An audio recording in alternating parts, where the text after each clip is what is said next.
धुआं फेरोज़ की कहानी, जिसमें वो अपने वालिदैन और जमीला के साथ अलीपुर गांव पहुंच गया, जहां उसकी मुलाकात चौधरी अफजल और मलिक सरफराज से हुई और फिर उसके साथ ही चौधरी अफजल की बहन शहनाज के साथ, जो कि एक उलझी हुई शख्सियत थी, एक मॉडर्न और बेबाक लड़की। मगर वो क्या थी, अभी तक फेरोज़ समझ नहीं पाया था। फेरोज़ उसके घर बैठा था, उसने चाय के लिए उसे रोक लिया। फिर शहनाज ने अपने मुलाजिम फैज़ से कहा कि फ़ेरोज़ को उसके घर छोड़ाओ। फ़ेरोज़ को लिए वो जब जाने लगा तो रास्ते में उसने शहनाज के मुतल्लिक एक ऐसी बात बताई जिसे सुनकर फ़ेरोज़ चौंक पड़ा। अब आगे क्या हालात हैं वो इसके अगले हिस्से में मुलाहिज़ा कीजिए। पेश खिदमत है कहानी धुआं का तीसरा हिस्सा।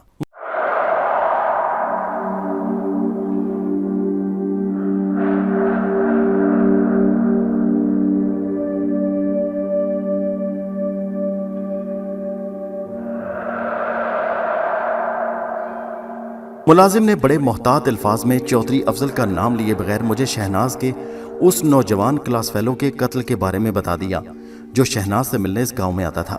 ये मेरे लिए समझना मुश्किल नहीं था कि उस नौजवान को किसने कत्ल कराया होगा। मुलाजिम की बात सुनकर मैं सन्नाटे में रह गया।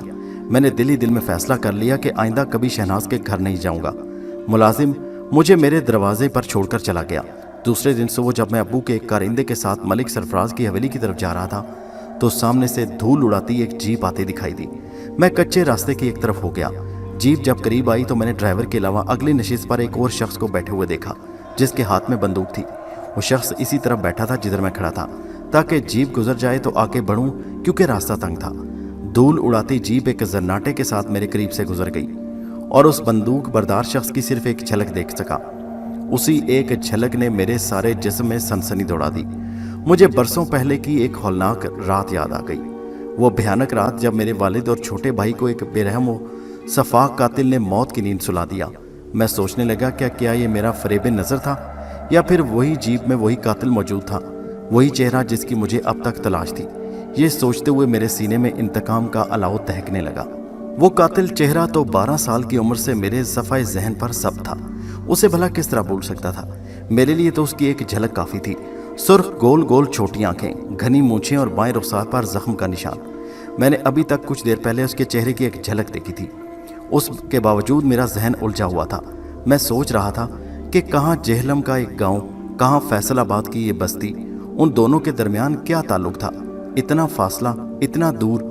सवाल का जवाब सोचने के बावजूद मेरे जहन में ना आ सका।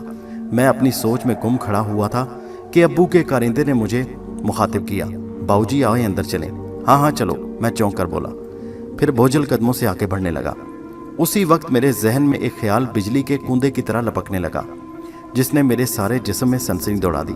मैं दूसरे ही लम्हे कारिंदे से मुखातिब हुआ। भाई, अभी जो जीप गई है उसमें ड्राइवर के करीब अगली सीट पर एक शख्स बंदूक हाथ में लिए बैठा था। क्या तुम उसे पहचानते हो? ये सवाल करते हुए मेरे दिल की धड़कनों में इजाफा हो गया। नहीं बाबूजी, कारिंदे ने जवाब दिया, मैं उसे नहीं देख सका, पर यह जरूर कह सकता हूँ कि वो कौन होगा। कारिंदे की बात मेरी समझ में ना सकी। वो उस शख्स को देखे बगैर भला कैसे बता सकता था कि वो कौन था? फिर ये बात जबान पर आ गई। तुम किस तरह बता सकते हो? मैं जी उस जीप को पहचानता हूँ, उसने बताया। वो जीप मलक खुशी मोहम्मद की थी और जिसके बारे में आपने पूछा है वो शख्स मलक खुशी मोहम्मद का ही कोई कारिंदा हो सकता है। मलक खुशी मोहम्मद कौन है? क्या वो भी इस गाँव में रहता है? मैंने दरियाफ्त किया। नहीं जी, वो यहाँ नहीं रहते। मलक खुशी मोहम्मद करीबी गाँव कुंजा के बड़े जिम्मेदार हैं। मलिक खुशी मोहम्मद, मुझे याद आ गया कि मेरे वालिद और भाई के कातिल भी किसी मलिक जी का जिक्र कर रहे थे। उन्होंने अपने मलिक जी ही के हुक्म पर वो सब कुछ किया था जिसने मेरी ज़िंदगी का रुख बदल दिया। मैं सोचने लगा कि मुझे जिन लोगों की तलाश है वो करीबी गांव में मौजूद हैं। ये मेरी खुशकिस्मती कि वो तकदीर मुझे यहाँ ले आई। मुझे अब तक अपने वालिद और भाई के कातिल का नाम नहीं मालूम हो सकता। उसका हुलिया ऐसा था कि उसे तलाश करना लेना मुश्किल साबित ना होता। मैंने फैसला किया कि जल्द अज जल्द करीबी गांव जाकर उस कातिल का सुराग लगाऊंगा। अपनी माँ का भी मुझे वहीं से पता मिल सकता है। मेरी माँ को अगवा करके वो लोग कहाँ और कैसे ले गए? अब वो कहाँ और किस साल में होगी, जिंदा भी होगी या नहीं? तमाम सवालों के जवाब वही कातिल दे सकता था। मैं उसे कत्ल करने से पहले सब कुछ पूछ लेता। मुझे खौफ नहीं था कि पहचान लिया जाऊंगा।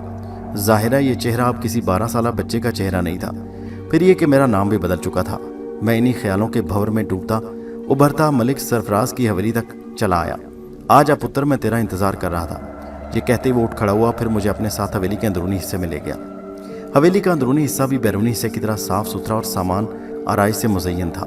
मैं मलिक सरफराज के साथ आगे बढ़ता रहा। साथ साथ चलते हुए अचानक मलिक सरफराज ने मुझे मुखातिब किया, पुत्र, मेरी यही एक बेटी है नाहिद, इसके सिवा मेरी कोई औलाद नहीं।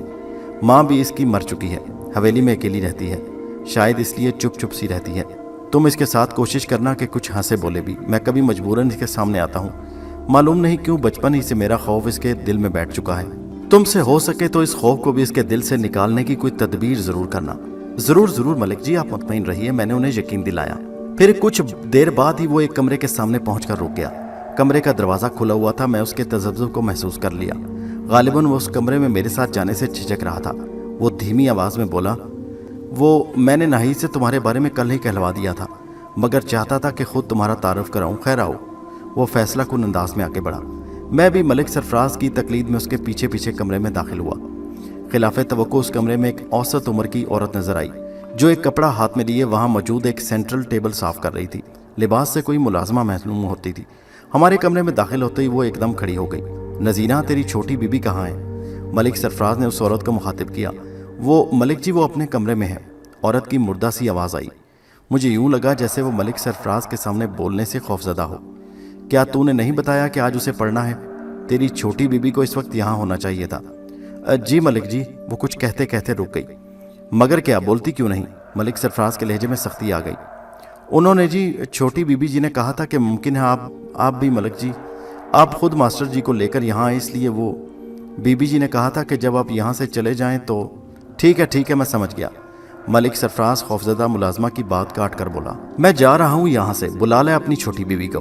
फिर वो मुझसे मुखातिब हुआ, फेरोज पुत्र, तुम बैठो यहाँ, अभी नाहिद आ जाती है, मैं चलता हूँ। जब जाओ तो मुझसे मिलते हुए जाना, मैं मर्दाने में मिलूंगा तुम्हें। ये कहकर मलिक सरफराज दरवाजे की तरफ बढ़ गया। उसके पीछे मुलाजमा थी। मैं उस कमरे में तन्हा रह गया तो नाहिद के मुतालिक सोचने लगा। वो लड़की मुझे अजीब लगी, जो अपने बाप का भी सामना नहीं करना चाहती थी। मगर ऐसा भी क्या डर? यकीनन उसकी कोई ना कोई वजह तो ज़रूर होगी। मुमकिन है कोई ऐसी वजह हो जो शौरी तौर पर जिसका इल्म खुद नाहिद को भी ना हो। बहरहाल नाहिद की आमद तक मैं उसी के बारे में सोचता रहा। नाहिद की आमद का मुझे ज़्यादा इंतज़ार न करना पड़ा। वो कमरे में दाखिल हुई तो उसके चेहरे पर नज़र पड़ते ही मैं चौंक उठा। उसका चेहरा हैरत अंगेज़ तौर पर मेरे मकतूल वालिद से मुशाबत रखता था। उसके अकब में मुलाजमा किताबें उठाए हुए आ रही थी। मैं हैरत ज़दा से उसे देखे जा रहा था। उसने आगे बढ़कर जब मुझे सलाम किया तो मैं आलम हैरत से निकलकर चौंक उठा और उसके सलाम का जवाब दिया। वो मुझे जमीला की हम उम्र लगती थी, खूबसूरत भी बहुत थी, मशरकी हुस्न का शाहकार। वो कमीज़ शलवार पहने हुए थी और सीना दुपट्टे से ढका हुआ था। मुलाजमा ने मेज़ पर किताबें रख दी और फिर चली गई। वो कमरा नशस्तगाह मालूम हो रहा था। सेंट्रल टेबल की दोनों जानिब दो दो कुर्सियां बिछी हुई थी। उन्हीं में से एक पर मैं बैठा था। नाहिद दूसरी तरफ एक कुर्सी पर बैठ गई। नाहिद जी, मैंने उसे मुखातिब किया, पढ़ाई कल से होगी, आज हम सिर्फ बातें करेंगे ताकि एक दूसरे के बारे में कुछ जान सकें। ये कहते हुए मेरी नज़रें उसके हसीन चेहरे पर जमी थी। इस पर कोई आपको एतराज़ तो नहीं? झुकी हुई लंबी पलकें ऊपर उठी और वह फिर बोली, जैसा आप कहें, मुझे कोई एतराज़ नहीं। तो पहले मैं अपना तारुफ करवा दूं, मेरा नाम फेरोज़ अहमद है। यहाँ मैं गांव में आए हुए चंद रोज़ हुए हैं। मैं यहाँ लाहौर से आया हूँ। वैसे लाहौर से ही मैंने BA किया था।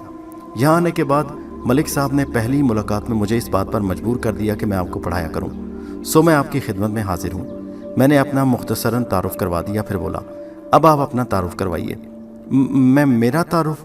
वो कुछ नर्वस से नज़र आने लगी। क्या आपको मेरे बारे में कुछ भी मालूम नहीं? कुछ तो मालूम है, मगर मालूम ज़्यादा नहीं। मसलन ये कि आप अपने वालिद से इस कदर खौफज़दा क्यों रहती हैं? नहीं, ऐसी तो कोई बात नहीं।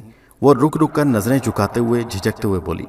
मुझे उसके चेहरे पर अजीब से आसार दिखाई दे रहे थे। ऐसी बात है, मैं जोर देकर बोला। अगर ऐसा ना होता तो आप इस वक्त मुझे कमरे में मुंतज़िर मिलती। प्लीज़ आप ये मौजू न छेड़ें। उसका लहजा इल्तिजा आमेज़ था। ठीक है, आप कहती हैं तो मैं इस मौजू पर बात नहीं करता। हाँ, सिर्फ इतना बताना ज़रूरी समझता हूँ कि मलिक जी आपसे बहुत मोहब्बत करते हैं। जवाबन वो कुछ न बोली। मेरे लिए बात इंतहाई हैरान कुन थी कि उसका चेहरा मेरे वालिद से बड़ी हद तक मिलता जुलता था।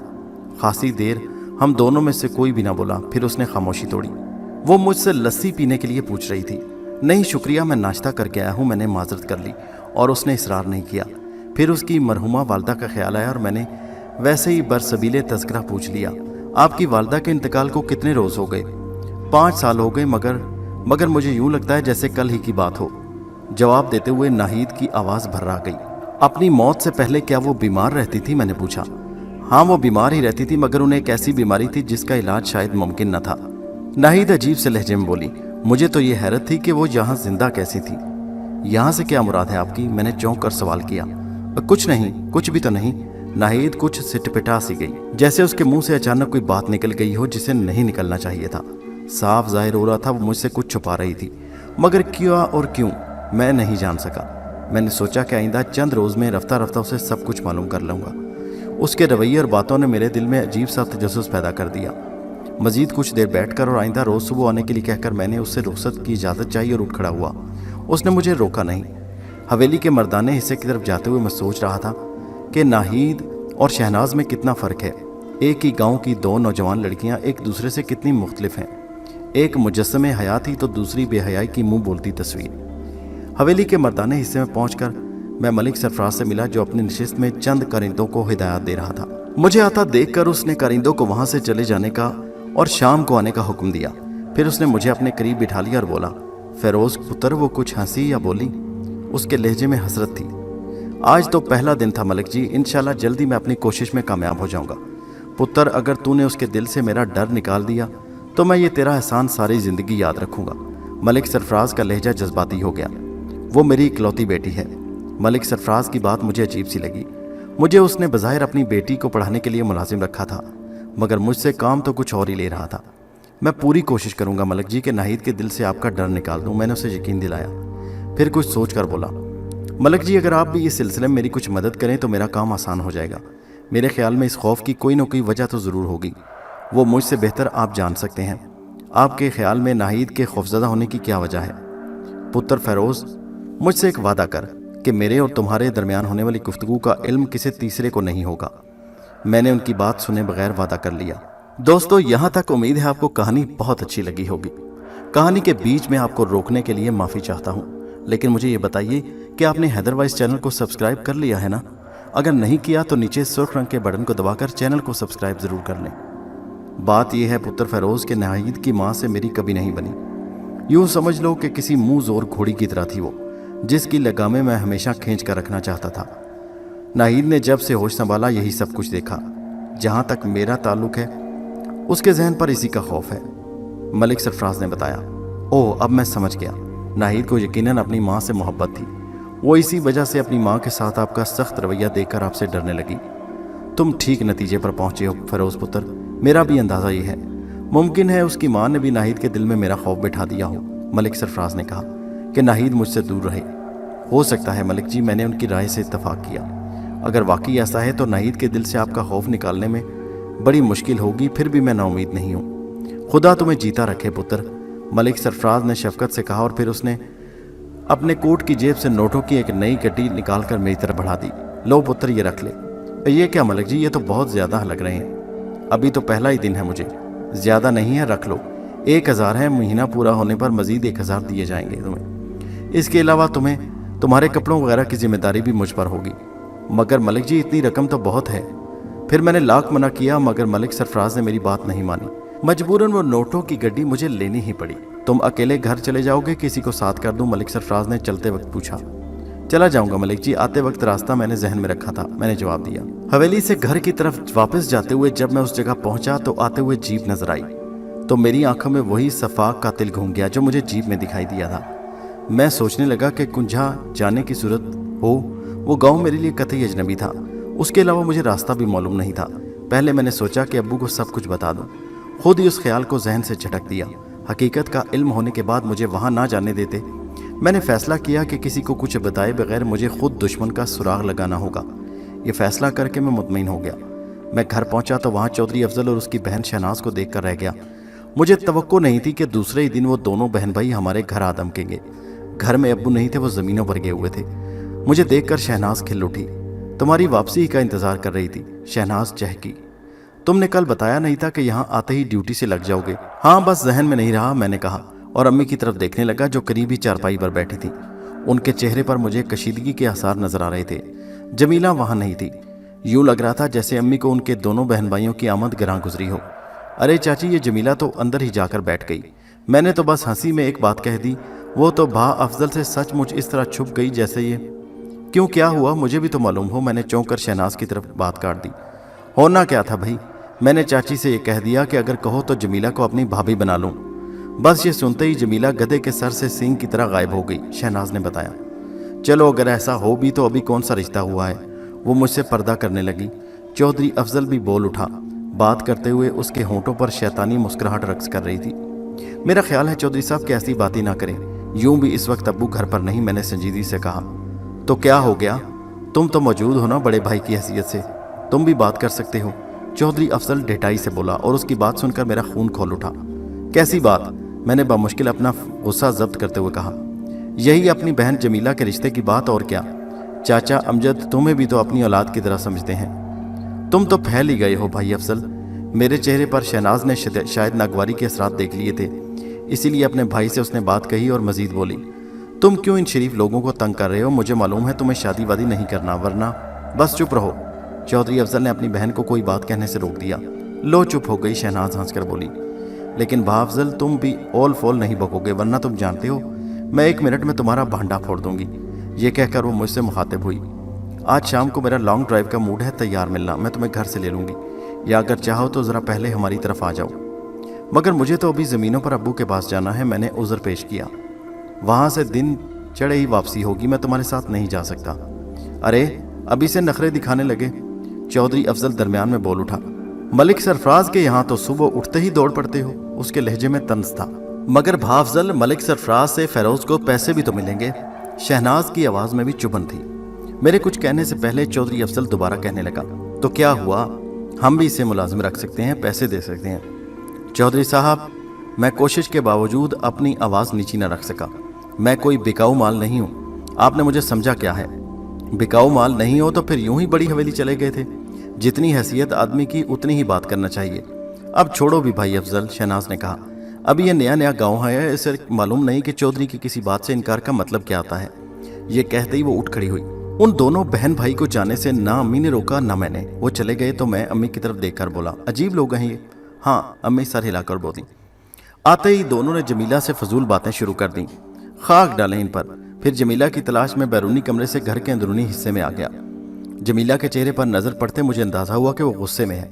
वो बड़ी मुश्किल से नॉर्मल हुई, इस वादे पर कि मैं अब कभी उन लोगों से नहीं मिलूंगा, ना उनके घर जाऊंगा। मैंने उसे ये भी बता दिया कि खुद अब्बू ही मुझे उनके घर लेकर गए थे। मुझे इस तरह घूर घूर कर देख रहा था कमीना कहीं का, जैसे आंखों में निगल जाएगा।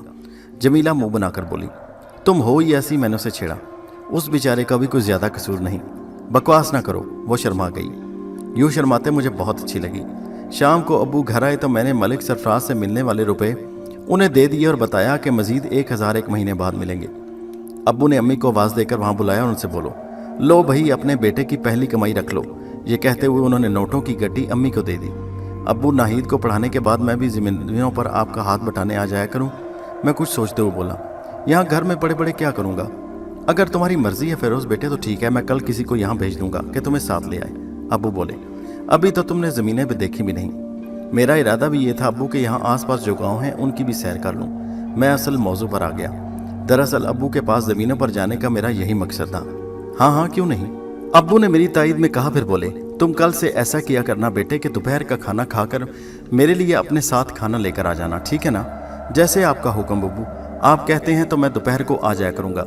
ये कहकर मैंने अब्बू को चौधरी अफजल और शहनाज की आमद के बारे में बताया और दबे लफ्ज़ों में अपनी नापसंदगी का इजहार भी कर दिया।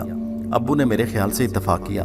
उन लोगों से ज़्यादा राह रस्म बढ़ाना ठीक नहीं, अच्छे लोग नहीं हैं वो। अब्बू ने कहा, वो रिश्तेदार ज़रूर हैं मगर इस काबिल नहीं कि उनसे मिला जाए।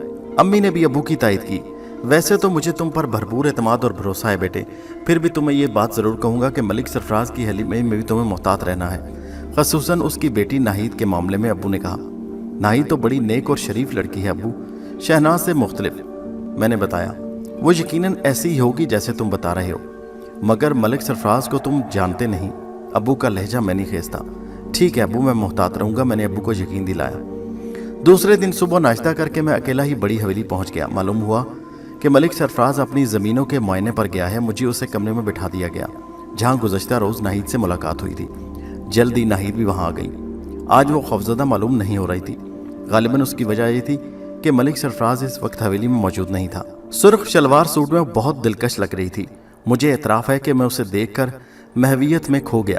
वो वाकई बेहद हसीन थी। अगर मुझे जमीला से इश्क न होता तो मेरी दूसरी पसंद वही होती। कहानी के बीच में आपको रोकने के लिए माफ़ी चाहता हूँ, लेकिन मुझे ये बताइए कि आपने हैदर वाइस चैनल को सब्सक्राइब कर लिया है ना? अगर नहीं किया तो नीचे सुर्ख रंग के बटन को दबाकर चैनल को सब्सक्राइब ज़रूर कर लें। मालूम नहीं क्यों मेरा दिल खुद ब खुद उसकी तरफ खींचा जा रहा था। वो मेरे सामने कुर्सी पर बैठ गई। आज भी मुलाजमा ही उसकी किताबें उठाकर लाई थी। अच्छा तो नाहिद जी, आज से पढ़ाई शुरू करते हैं, क्या ख्याल है? मैंने उसे मुखातिब किया। जी नेक ख्याल है, उसने खिलाफे तवक्को खुश मिजाजी से जवाब दिया। आज बहुत कुछ खुश दिखाई दे रही हैं। मैं बोला, वजह आप बता सकती हैं इसकी? इसकी वजह आप हैं, उसने ये कहकर नज़रें झुका लीं। मालूम नहीं क्यों जी चाहता है कि आप पर भरोसा कर लूँ। किस मामले में? मैंने पूछा। हर मामले में, जवाबन उसने कहा और नज़र उठाई। इसे मैं अपनी खुशकिस्मती समझ सकता हूँ। कल आपने पूछा था कि मैं अपने अब्बू से क्यों डरती हूँ, तो मैं उसके सवाल का जवाब दे सकती हूँ, मगर इस शर्त पर आप किसी और को नहीं बताएंगे। बोले, वादा करें? हाँ वादा रहा। मैं जल्दी से बोला, यकीन करें नाहिद जी, मैं आपके एतमाद को ठेस नहीं पहुंचाऊंगा। फिर नाहिद ने मुझे जो कुछ बताया उसे सुनकर मैं कांप उठा। मेरे तो गुमान में भी ये बात नहीं थी कि मलिक सरफराज इतना बेरहम और जालिम शख्स हो सकता है। मुझे ठीक ही इस बारे में बताया गया था कि तुम मलिक सरफराज को नहीं जानते। वो बात भी मुझे याद आई कि जो मलिक सरफराज ने नाहिद की माँ के मतलब मुझसे की थी। उसने अपनी बीवी के बारे में मुझसे कहा था कि यूं समझ लो कि वो मुंह जोर घोड़ी की तरह थी, जिसकी लगामें मुझे हमेशा खींच कर रखना पड़ती थी। मैंने जब से होश संभाला यही सब कुछ देखा। नाहिद की दास्तान सुनकर मैं सोच रहा था कि बकौल मलिक सरफराज एक मुंह जोर घोड़ी सही, लेकिन उसका मतलब ये नहीं था कि उस पर कोड़े बरसाए जाते, उसे भूखा प्यासा रखा जाता, उससे नफरत की जाती। अगर वाकई ऐसा था तो वो अच्छी औरत नहीं थी तो मलिक सरफराज उसे तलाक भी दे सकता था। फिर ऐसा क्यों नहीं किया? ये एक ऐसा सवाल था जिसका जवाब मेरे पास नहीं था, ना उसका वो जवाब दे सकी। नाहिद ने बताया कि हवेली में उसकी माँ की हैसियत मुलाजमाओं से भी बदतर थी। ना उसे अच्छे कपड़े मुयस्सर थे, ना उसे अच्छा खाना। उस पर तशद्दुद अलग, जो उसे कम व बेश हर रोज़ ही बर्दाश्त करना पड़ता था। नाहिद ही से मुझे ये मालूम हुआ कि मलिक सरफराज की एक और बीवी भी थी जिससे कोई औलाद ना थी। वो उसकी माँ से 1 साल पहले मर गई। उसके साथ भी मलिक सरफराज का रवैया अच्छा नहीं था, क्योंकि वो बांझ थी। सौकन होने के बावजूद वो नाहिद की माँ पर होने वाले मसालिम के खिलाफ एहतजाज बुलंद करती रहती। नतीजतन उसे भी मलिक सरफराज की लातें और घोंसे खाने पड़ते। मेरा दिल तो नहीं चाह रहा था कि मलिक सरफराज के बारे में सब कुछ सुनने के बाद नाहिद के दिल से उसका खौफ या नफरत ख़त्म करने की कोशिश करता। फिर भी मैंने कहा, मगर नाहिद, मलिक जी तुमसे बहुत मोहब्बत करते हैं, लेकिन मैं उनकी सूरत देखने की भी रवादार नहीं हूँ। उन्हें देखकर मुझे अपनी माँ के जिस्म पर पड़ने वाले कोड़े याद आ जाते हैं और मेरे कानों में उनकी दिलदोज़ चीखें गूंजने लगती हैं। मैं समझ गया कि मलिक सरफराज जैसे खौफ का नाम दे रहा था वो दरअसल नफरत थी। नाहिद अपने बाप से नफरत करती थी और उसकी वजह साफ जाहिर थी। मैंने इसीलिए नाहिद से इस सिलसिले में मजीद कुछ नहीं कहा। मलिक सरफराज की मजबूरी मोहब्बत थी, क्योंकि नाहिद उसकी इकलौती बेटी थी, और नाहिद की मजबूरी नफरत थी। मैं नाहिद की नफरत को मोहब्बत में बदल नहीं सकता था। उस रोज़ भी सारा वक्त बातों में निकल गया। मैं बस कुछ देर नाहिद को पढ़ा सका, वो भी बेदिली के साथ। नाहिद भी पढ़ने के मूड में नहीं थी। उस रोज़ मुझे नाहिद के इसरार पर लस्सी पीनी ही पड़ी और फिर मैं वापस अपने घर आ गया। दोपहर को अब्बू का एक कारिंदा मुझे लेने आ गया। मैं उस वक्त का खाना खा चुका था। अब्बू के लिए रोज़ाना वही कारिंदा खाना लेने घर आता था। मैं उसके साथ ज़मीनों की तरफ चल पड़ा। रास्ते में उससे मैंने पूछा, ये कुंजा यहाँ से कितनी दूर होगा? 10-12 मील तो होगा जी। वैसे मुझे ज़्यादा ठीक मालूम नहीं, बशीरे को सही मालूम होगा। उसकी धी ब्याही है कुंजा में, कारिंदे ने बताया। कारिंदे की बात सुनकर मेरे दिल की धड़कनों में इजाफा हो गया। मैंने कारिंदे से बशीरे की बाबत पूछा। बशीरे की ड्यूटी ट्यूबवेल पर होती है जी, कारिंदे ने जवाब दिया। ये बात भी मुझे पहली बार मालूम हुई कि हमारी ज़मीनों पर ट्यूबवेल भी है। कारिंदे के साथ मैं ज़मीन पर पहुंचा तो एक खेत में अब्बू को ट्रैक्टर चलाते हुए देखा। मुझे आता देखकर अब्बू ने ट्रैक्टर रोक दिया और फिर उससे उतरकर मेरी तरफ बढ़ाए। खाना खाने के बाद अब्बू ने कुछ देर एक पेड़ के नीचे चादर बिछाकर आराम किया। फिर उठते हुए मुझसे बोले, आओ मैं तुम्हें इस इलाके की सैर कराता हूँ। अब्बू के साथ मुझे घूमते हुए वहाँ बड़ा सुकून सा महसूस हुआ। शहर की निस्बत गांव का ये पुरसुकून माहौल मुझे बहुत पसंद आया। अब्बू मुझे ट्यूबवेल भी ले गए और बशीरे से मिलवाया। उसे देखकर मुझे हैरत हुई। उसकी उम्र 30-32 साल से ज़्यादा नहीं लगती थी। तुम एक बेटी, मेरा मतलब है कि शादीशुदा बेटी के बाप भी हो, क्या यह दुरुस्त है? मैंने पूछा। पिछले महीने तो जी मैं नाना बन चुका हूँ, उसने इस तरह कहा जैसे ये फ़ख्र की बात हो। दरअसल गाँव और देहातों में शादियाँ जल्दी कर दी जाती हैं, इसलिए ये लोग जल्दी ही दादा नाना बन जाते हैं, अब्बू ने हंसकर कहा। मगर तुम बशीरे को किस तरह जानते हो? मेरे साथ जो करिंदा आया था उसी से मालूम हुआ, मैंने कहा।